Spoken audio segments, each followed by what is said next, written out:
Era la juez, era una joven, la juez estaba en una mesa, estaba el fiscal, y en otra mesa estaba el defensor y la inculpada. Estaba un auditorio como para unas 50 personas. Muy impresionante de todo esto, no había un solo papel sobre ese auditorio. Y además otra cosa, fíjense, yo estaba reflexionando en este Poder Judicial, son 1.540 empleados. ¿Saben ustedes cuántas personas estaban llevando el juicio en ese lugar? Pues hasta donde recuerdo, estaban dos policías, que son los que de alguna manera estaban a la expectativa para mantener el orden, perfectamente uniformados. Estaba la juez, estaba su secretario, que certificaba y daba fe de los actos, y una persona que le llaman oficial administrativo, que es el que está pendiente de las videograbaciones y de las cuestiones técnicas. Eso era el juzgado. Pues, aquí sabemos que en el más pequeño, en nuestro juzgado, seguramente han de haber 6 o 7 personas mínimo. También ahí a lo mejor ustedes lo sufrían. Pero en fin, hay muchas cosas todavía que nos surgen de interrogantes.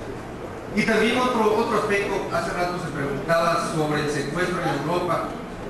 ¿Qué distante estamos? ¿Saben ustedes cuántos secuestros hay en Japón? 0 secuestros. 0. Y en Canadá también, o sea, índices de criminalidad 0. Qué tranquilidad, qué cultura puedan tener sus países. Y como mencionaba él, bueno, de manera aislada un secuestro en Alemania, pero son hechos aislados. O en España más frecuente por la cuestión del terrorismo que viven con los países, con el Estado separatista. Bueno, la última pregunta, el licenciado Francisco Becerra Ocaña pregunta para el doctor Miguel Polaino: en nuestro país cada día nos apegamos a la legalidad, o así se pretende, pero me interesa saber cómo le hicieron en su país para sanear y erradicar en su caso este tipo de asuntos, y por la creación de delitos por parte del gobierno en contra de personas que le son contrarias. Y felicidades por vamos a ver, esta pregunta es especialmente interesante porque, como he dicho anteriormente, se puede contestar en dos formas, ¿no? en dos cuestiones interesantes. En primer lugar, el ordenamiento jurídico tiene que responder, las normas han de responder a las expectativas sociales. Si, por ejemplo, en Japón o en Suecia o en Canadá no se da prácticamente ningún secuestro en 20 años, entonces la forma de reaccionar frente a la conducta no tiene por qué ser especialmente grave, porque no es un problema social acuciante. Sin embargo, sí que hay un país donde se dan, por ejemplo, 20.000 secuestros al año, entonces la forma de combatir, de estabilizar esa expectativa social, tiene que ser de una forma más contundente, precisamente porque es un problema social acuciante. De manera que, por ejemplo, el secuestro en México, si existen tantos casos de secuestro, no puede ser sancionado de manera exactamente igual que en el Japón, porque aquí es un problema social acuciante y en Japón es un problema absolutamente aislado que no genera una desestabilización social. En segundo lugar, aquí en su pregunta el licenciado Francisco Becerra decía que por parte del gobierno, en fin, de la sanción de personas que son en contra de personas que le son contrarias al gobierno. Vamos a ver, en el derecho penal y tampoco en el derecho penal del enemigo no se sanciona a las personas que le son contrarias al gobierno, sino a las personas que son contrarias en todo caso a las normas jurídicas de ese Estado.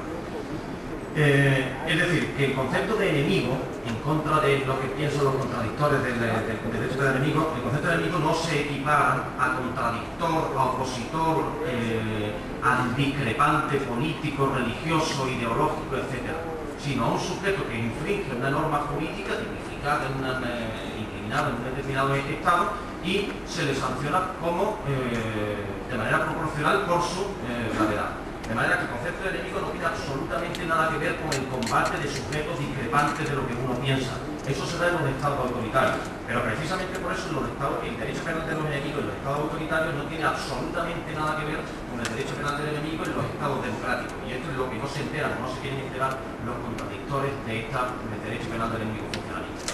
De manera que el derecho penal del enemigo en sentido funcionalista utiliza un concepto que es científico y que es un concepto normativo, la persona en derecho es el que respeta la norma de manera sustancial y el enemigo es que se opone de manera sustancial a la vigencia del concepto, a la vigencia de la norma.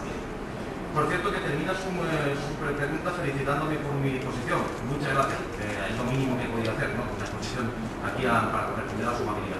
Pero sí recuerdo que cuando estuve hace 5 años aquí, señor presidente, en la universidad, recuerdo que también en la última pregunta una amable señorita terminaba diciendo, felicitándome por mi exposición y ponía, espero que quieras tener hijos tabasqueños.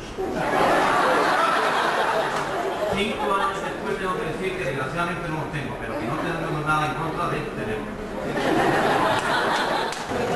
Bien, recibe reconocimiento por su participación en este foro el doctor Miguel Polaino Navarrete.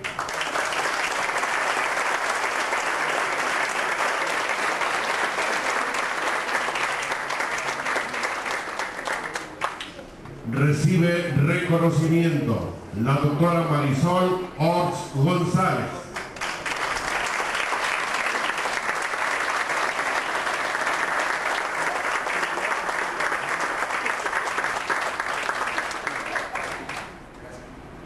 Recibe reconocimiento el doctor Miguel Polaino Orts.